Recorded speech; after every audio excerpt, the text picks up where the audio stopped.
తెలంగాణలో సుభిక్షం వెల్లివిరియాలని కృష్ణా గోదావరి జలాశయాలు జలసిరితో నిండాలని కాంక్షిస్తూ రాష్ట్ర ప్రభుత్వం వరుణయాగానికి శ్రీకారం చుట్టింది. నల్గొండ జిల్లా నాగార్జున సాగర్లోని విజయ విహార్ అతిథి గృహంలో ఈ యాగాన్ని నిర్వహిస్తున్నారు.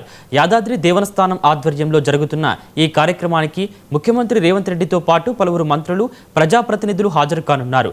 రేపు మధ్యాహ్నం జరిగే పూర్ణాహుతి కార్యక్రమంలో సీఎం పాల్గొననున్న నేపథ్యంలో నాగార్జున సాగర్లో భారీ ఏర్పాట్లు చేస్తున్నారు. ఇంతకీ యాగ నిర్వహణకు జరుగుతున్న ఏర్పాట్లు ఎలా ఉన్నాయనే దానిపై ఆర్డీఓ రమణారెడ్డితో మా senior correspondent Ramakrishna face to face.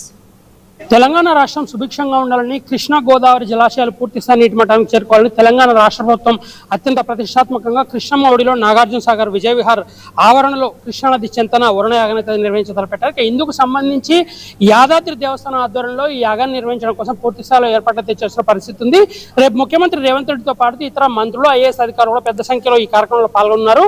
పూర్ణాయుధ కార్యక్రమానికి ముఖ్యమంత్రి రానున్న నేపథ్యంలో భారీ ఏర్పాటు నాగార్జున సాగర్ విజయ విహార్ అతిథి గృహంలో జరుగుతున్న పరిస్థితి ఉంది. దీనికి సంబంధించి మనతో పాటు మిర్యాల ఆర్డీఓ గారు ఉన్నారు. సార్ చెప్పండి, ప్రధానంగా ఎట్లాంటి ఏర్పాట్లు చేశారు, రేపు ప్రోగ్రామ్ ఏ రకంగా జరగబోతుంది?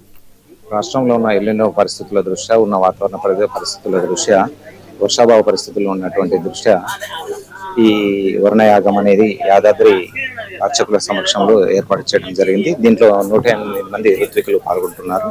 దీనికి సంబంధించినటువంటి యాగశాల ఇది ప్రధానం. 11 అగ్నిగుండాలు అనేవి, ఇక్కడ హోమగుండాలు అనేవి ఏర్పాటు చేయడం జరిగింది.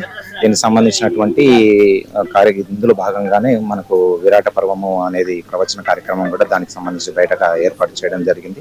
ఇక్కడ మన రాష్ట్రానికి సంబంధించినటువంటి మంత్రివర్గము, ముఖ్యమంత్రి గారు కూడా ఇక్కడ పాల్గొంటున్నారు.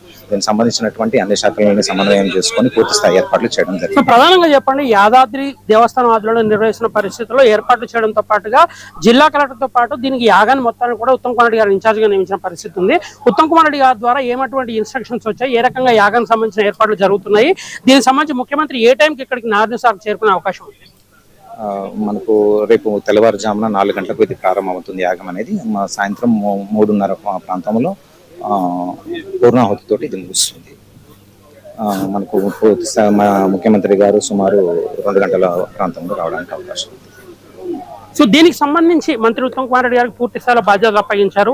సమీక్షలు కావచ్చు, లేకపోతే జిల్లా కలెక్టర్ ఆధ్వర్యంలో కావచ్చు, మీకు ఏ రకమైన ఇన్స్ట్రక్షన్ ఇచ్చారు? ఎంతమంది యాగానికి సంబంధించి పురోహితులు వచ్చేవారు కాకుండా కామన్ పబ్లిక్, లేకపోతే ముఖ్యమంత్రి వస్తున్న సందర్భంలో ఇక్కడ పరిస్థితిని ఏ రకంగా అదుపు చేసే పరిస్థితి ఉంది?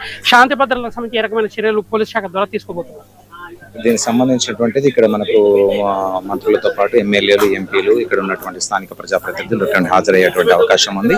కామన్ పబ్లిక్ సంబంధించి ఏర్పాట్లు అనేవి బయట ఏర్పాటు చేయడం జరిగింది. విరాట పర్వము ప్రవచనాల దగ్గర మరియు దానికి సంబంధించి మరియు దాని పక్కనే కామన్ పబ్లిక్ కూడా మనము సీటింగ్ అరేంజ్మెంట్స్, ఫ్లెక్సీ, మన మానిటర్స్, స్క్రీనింగ్స్ అనేవి ఏర్పాటు చేయడం జరిగింది. మొత్తంగా నాగార్జున సాగర్ లో కృష్ణమ్మ ఒడిలో నిర్వహించినటువంటి వరుణయాగాన్ని సక్సెస్ చేయడం కోసం పెద్ద ఎత్తున ఏర్పాటు చేయడంతో పాటు రేపు ముఖ్యమంత్రి రేవంత్ రెడ్డితో పాటు మంత్రులు, అదేవిధంగా సీనియర్ ఐఏఎస్ అధికారులు, ఇతర ప్రజాప్రతినిధులు కూడా పెద్ద సంఖ్యలో హాజరున్నారు.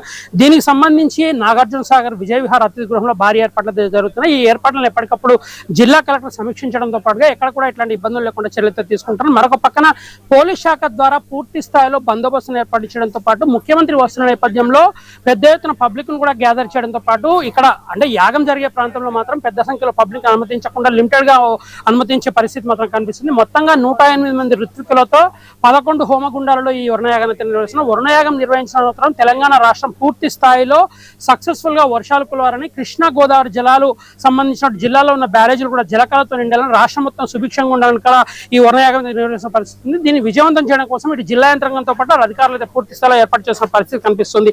ఇది రేపు జరగబోయే వరుణయాగానికి సంబంధించి నాగార్జున సాగర్లో జరుగుతున్న ఏర్పాట్లపై తాజా పరిస్థితి.